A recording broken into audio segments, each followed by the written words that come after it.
Sa game na to guys ay may ginawa akong challenge galing sa comments sa nakaraan kong video. Ang sabi niya ay, Idol, may challenge ako, pwede po ba sana mapansin ako? Gawin mong tank si Yin with no buff and death. hindi ko alam kung makakaya ko yung challenge mo idol pero sige G ako dyan. Kaya nag-lock na agad ako ng Yin at syempre dahil tankin ang challenge for today's video ay syempre dapat naka-tank emblem din tayo. Yeah, boy. Dito ang sinamahan ko muna ay yung MM namin. Konting tips lang mga idolo kapag roam kayo ay kung maaari wag nyo na samahan mag-jungle yung core ninyo kasi ang mangyayari kukunat yung jungle at mas tatagal pa yung pag-jungle ng core nyo. Ang mas magandang gawin nyo ay samahan nyo mag-clear yung mid XP or di kaya gold lane. Kaya dito ang napili ko ay gold lane at saka na ako ro-rotate kapag may first turtle na. Dito ay muntik pa namin mapatay si Mia Khalifa. At bilang roam ay malaking bagay na mapa-atras ang MM nila dahil makakapagpapera ng maayos yung MM namin.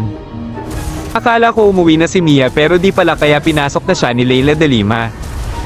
Dito ay hinaharas pa din namin si Mia Khalifa. At dahil nahihirapan umuwi si Mia dahil sa ulti ni Chang'e kaya ayun tinulungan ko na. Sana all. Uy, sana all!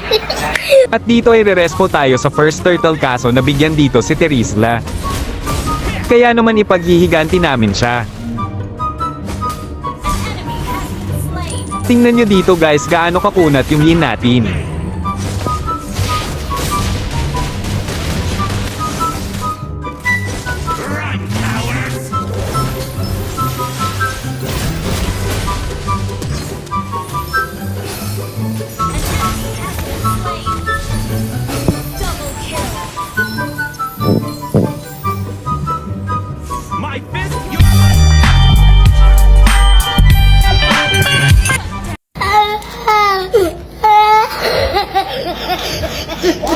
Dito guys nagulat talaga ako kasi yung Tigreal pala yung core ng kalaban. What? What the fuck? Damn! Hindi ko talaga napansin guys kahit nung pagka-start pa lang ng game hahaha. Pero di rin naman sila yung may problema sa lineup kasi yung sa amin naman ay naka-Leslie mid kami. Kaya puro malalakas kami dito sa Epical Glory kasi iba meta namin di kagaya sa mga Mythical Glory na kung ano meta yun din gagayahin nila. Pwede na! Nag-rotate na ako dito sa taas kasi kailangan nila ng tulong.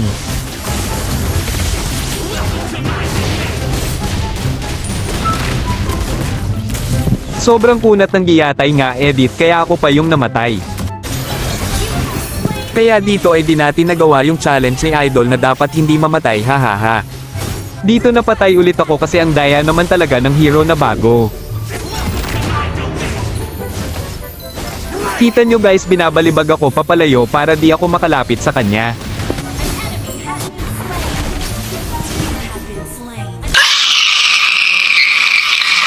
Huwag kayo iiyak. Sa part na to guys ay sobrang laugh trip.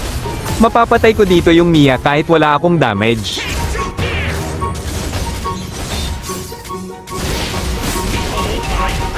At pagkatapos kong mapatay si Mia ay nakarespo pala si Arges pero tingnan nyo gagawin ko sa kanya.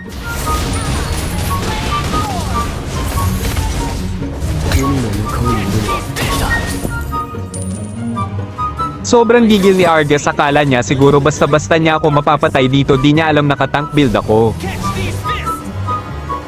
Tingnan nyo guys paano ko asarin tong si Arges hahaha. TP ka muna Idol Arges. Anyabang mo, angas mo ah. Dito nakita ko si Edith na nahihirapan maglakad pa uwi.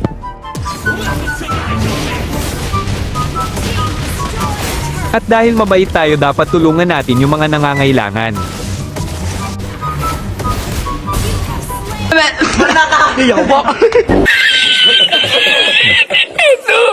At dito guys may nagaganap ng rambulan kaya wala nang atrasan ta.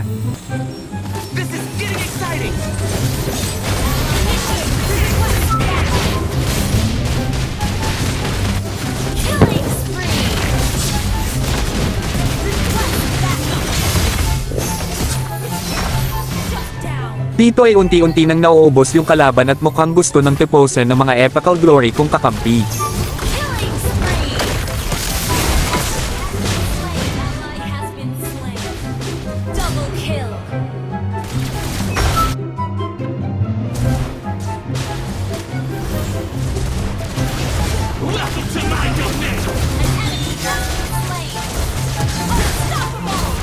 At tinapos na nga ng mga kakampi ko ang laro at panalo kami mga idol. At kung umabot ka man sa dulo ng ating video ay salamat sa panonood at sana nag-enjoy kayo.